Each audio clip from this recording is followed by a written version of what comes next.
I had killed 43 sentient species across 9 star systems, and I had never once been surprised. That record ended on a Tuesday. The contract came through the usual channels. A data crystal, delivered by courier drone, no return signature, payment already confirmed in 3 separate accounts. The employer was a Crethan syndicate I had worked with before, reliable, professional, boring, in the way that reliable and professional things often are. They did not explain why they wanted the target removed. They never did. That was part of what I paid for when I chose clients, their silence, and mine. The target was a human female, medium height, brown hair, last confirmed location, a place called Millbrook Elementary School, on the North American continent of the planet Earth. The biometric file attached to the crystal showed a plain face, tired eyes, and a small scar above the left eyebrow that had never been properly treated. She looked like someone who had forgotten something important and was always on the edge of remembering it. I did not study her file for long. Humans were not a species I had ever needed to prepare for. In the centuries since humanity had stumbled into interstellar contact, the galaxy had developed a general opinion of them. They were short-lived, biologically average, no natural armor, no venom, no telepathic ability, no accelerated healing. They had no racial memory, no hive consciousness, nothing that would give a single human access to the accumulated survival knowledge of their species. They were, in the most technical sense, soft. The galaxy found them charming in the way that small, harmless creatures are charming, something to be regarded with mild affection and absolutely no fear. I shared this opinion. I had no reason not to. I reached Earth on a Thursday morning and spent one day watching the school from a distance. It was a single-story building with large windows, surrounded by a fence painted in bright colors, and a yard where children ran in circles for reasons I could not determine. The woman arrived each morning at precisely the same time, carrying a bag that was too large for her frame and a cup of something hot that she drank slowly on the way from her vehicle to the front doors. She moved like someone who was tired, but had decided not to let tiredness make decisions for her. She taught children between the ages of 5 and 7. I watched her through the window one afternoon. She sat on the floor with them. She made large gestures when she spoke. She laughed easily, and the children laughed with her, and the room had the specific quality of warmth that comes from people who genuinely enjoy being in the same place at the same time. It made no difference to me. This was professional, not personal. On Friday, I prepared. My light-bending equipment was Veldorian military grade, the same technology used by our special operations divisions, rated to fool sensor arrays, camera systems, and the visual processing of 17 confirmed intelligent species. I wore it as naturally as a second skin. I had never once been seen while wearing it. I moved through the world like a ghost that had stopped believing in walls. I accessed the school's roof ventilation system before sunrise. The building was empty and still, filled with that particular silence that buildings hold when the people who give them purpose have gone home. I moved through the ceiling crawl space slowly, measuring heat signatures below through the floor panels, mapping the layout from above. Everything was exactly as predictable as I expected it to be. I returned to my ship and waited for school hours. The following Monday, I went back. I dropped into the hallway through a maintenance panel at the end of the corridor, landed without a sound, and pressed myself against the wall. The hallway smelled like cleaning solution, and something sweet I couldn't identify. Small handmade paper decorations hung from the ceiling on strings. Suns, moons, small unidentifiable animals. I moved past them toward the classroom at the far end of the hall. Through the narrow window panel in the door, I could see them, 41 children, seated at low tables arranged in clusters, working on something with their hands. The woman was standing near the front, speaking. I could not hear her words through the door, but her posture was relaxed, her hands moving expressively, the children watching her with the focused attention that very young humans give to people they trust. My scanner confirmed the biometric match at 99.7%. This was the target. I reached for the door handle. It did not move. I tried again, locked, from the inside. I crouched and examined the mechanism. It was a standard human internal lock, nothing sophisticated, but configured to prevent entry from the hallway side. Most human buildings locked from the outside, to keep threats away from the people inside. This one was reversed, which was unusual, and I noted it the way I noted all unusual things, as information that had not yet become important. I pulled a micro tool from my belt and began working the mechanism. It was not a difficult lock. I had opened far more complex systems in far less time. 15 seconds. 10. The lock gave with a sound that was softer than a breath. I straightened. Inside the classroom, without pausing her sentence or changing her expression, the woman placed one hand flat on the surface of her desk. I told myself she hadn't heard. I told myself it was coincidence. I was, as I said, very good at lying to myself in those days. I opened the door and stepped inside. 41 small faces turned toward the open door. Several of them looked confused. They could see nothing, which was correct, which was expected. 2 of them looked directly at the point in space where I was standing, which was not correct and not expected, and then they looked away and continued with their work. Children's visual systems occasionally caught the faint thermal distortion generated by my equipment. It had never mattered before. The woman set down the book she was holding, slowly and deliberately, the way someone sets something down when their hands need to be free. "All right," she said to the children, and her voice was so perfectly, infuriatingly calm that it took me a moment to process what she was doing. "I need everyone to do something for me right now.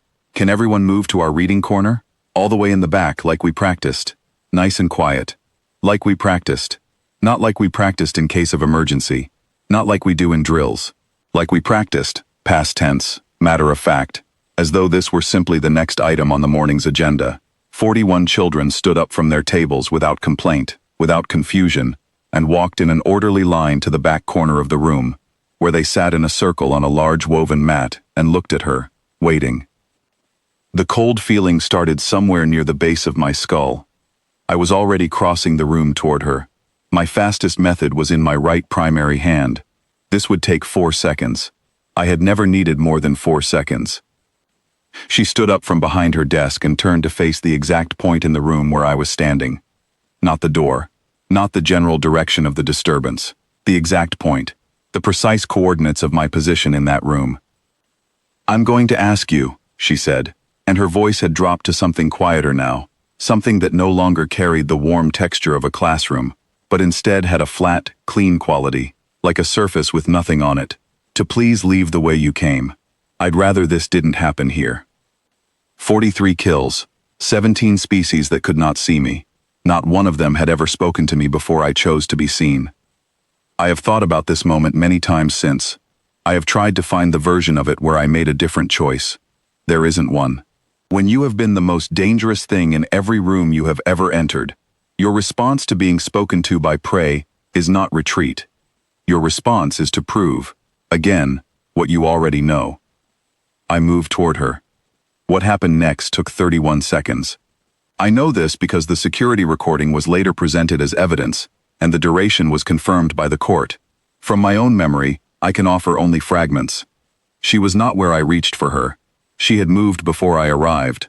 Not in reaction, but in anticipation, as though she had already decided where I would be, and had simply gone somewhere else in the meantime. The first strike I threw, which had put a Veldorian military escort on the ground in under a second, connected with nothing.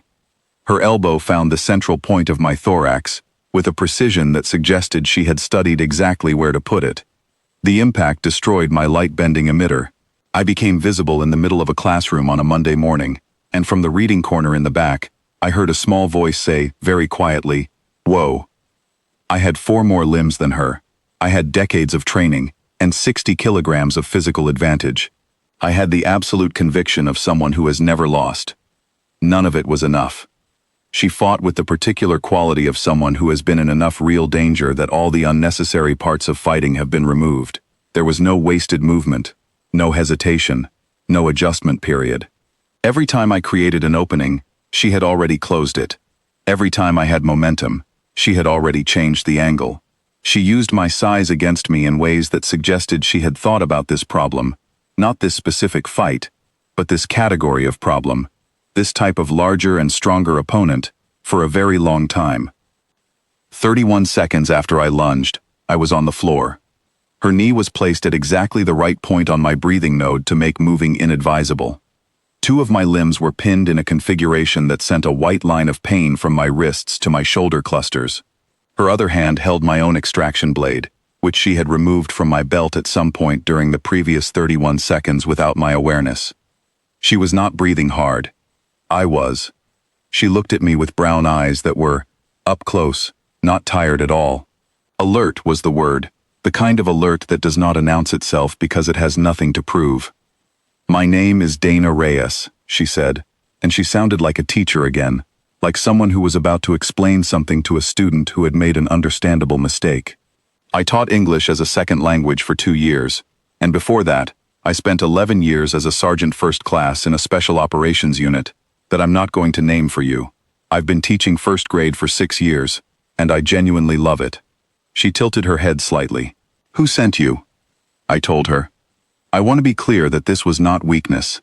This was the decision of someone who had survived 43 contracts by correctly identifying when a situation had changed beyond recovery. The situation had changed. The correct response was adaptation. She listened to everything I told her without interrupting. When I finished, she nodded once, stood up, and secured my limbs with a series of small plastic fasteners she retrieved from the top drawer of her desk. Zip ties, I later learned. Human teachers keep them for craft projects. She used them on me with the efficiency of someone who had applied restraints to other living things before, and simply reached for the nearest available material. Then she picked up her communication device and made a call that lasted 40 seconds. She did not tell me who she called. She set the device on the desk, looked at the back corner of the room, and walked over to where 41 children were sitting in a circle, on a woven mat, watching the doorway, with expressions of wide and fascinated calm. "Sorry about that, everyone," she said, sitting down on the floor with them, her voice warm again. That switch flipped back with complete naturalness. "Where were we? The chrysalis, right?" A small hand went up immediately. "The caterpillar melts," said a child with tremendous satisfaction. "It does. It dissolves almost completely inside the chrysalis. And from all of that, from something that has entirely come apart, a butterfly forms." She smiled at them. "Something ordinary becomes something completely different. And the wild part? It was always going to. It just needed the right conditions." She glanced once in my direction. "I have spent considerable time since then deciding whether or not that was intentional. I have not reached a conclusion. I am writing this account now at the request of the Interstellar Criminal Court, as part of a cooperation agreement I accepted without negotiation. I have been asked to describe the events of that Monday morning in factual terms. I have done that. I have also been asked if I have anything to add. I do. I want to address every contractor, syndicate, security body, and government operation that currently classifies humanity as a low-priority threat. I understand the classification. I held it myself. Humans are biologically unexceptional. They are brief. They do not have the physical advantages that make other species dangerous by default. All of this is true. What the classification fails to account for is this. Humanity takes the members of their species who are extraordinary, the ones who survived things that should have ended them, who trained so completely that their nervous systems were rebuilt into something new, who became genuinely dangerous in ways that most species never approach. And then those people, by choice, come home. They come home and they live ordinary lives. They teach children. They work in quiet offices.